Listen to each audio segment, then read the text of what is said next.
ताज्या बातम्यांसाठी पाहत रहा तिचा सागर न्यूज. एक मिनिट एकच मिनिट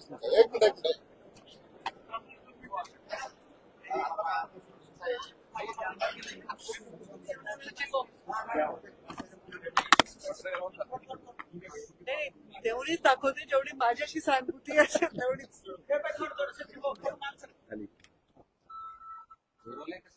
चला काही दौरा आज धाराशिव आणि लातूर होता आणि पहिली बातमी अशी आहे की सकाळी 3 लोक जाणार होते पण अगोदरच हेलिकॉप्टरमध्ये बिघाड झाल्याचं कळलं. लेट होते जातात काय नेमकं? खरं तर मला सकाळी 10:30 वाजता मी निघणार होते हेलिपॅडकडे, म्हणजे विमानतळावरूनच हेलिकॉप्टर टेक ऑफ होणार होतं. पण मला कळवण्यात आलं की जे हेलिकॉप्टर मी काल वापरत होते त्याच्यामध्ये काहीतरी बिघाड आहे. म्हणजे कालही असं वाटलं थोडं जुनं हेलिकॉप्टर होतं ते आणि त्याच्यात काही बिघाड आहे. आता मी काय बिघाड आहे वगैरे टेक्निकल डिटेल्स मध्ये गेले नाही आणि मग त्यांनी मला सांगितलं की ते दुसरं हेलिकॉप्टर मला पाठवत आहेत.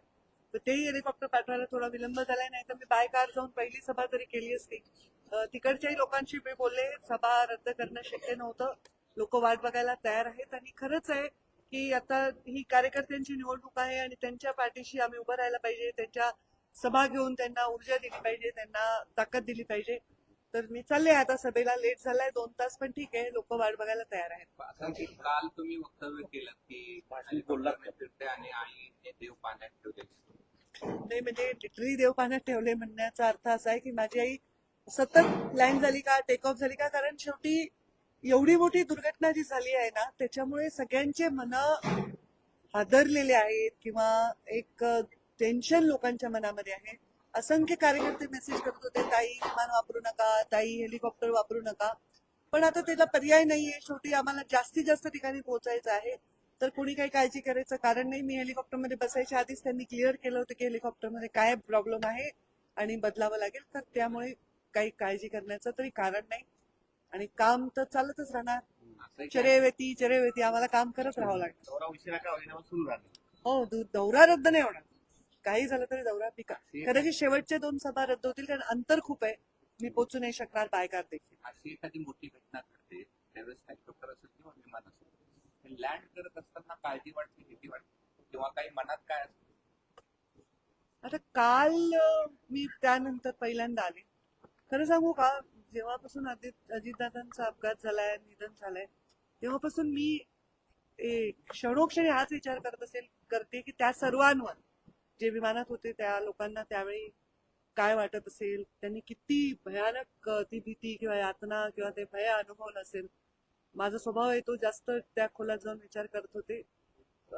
फार आमच्या घरात सर्वजण आम्ही खूप व्यथित आहोत, लहानापासून मोठ्यापर्यंत.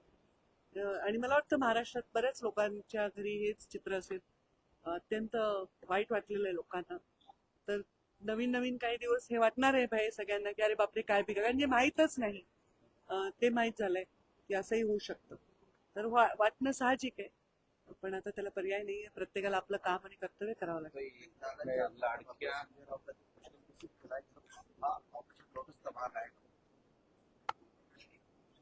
मला याचं काय उत्तर द्यावं खरंच कळत, म्हणजे I have no words to even express तेवढ्या तसे विचारही मला करता येत.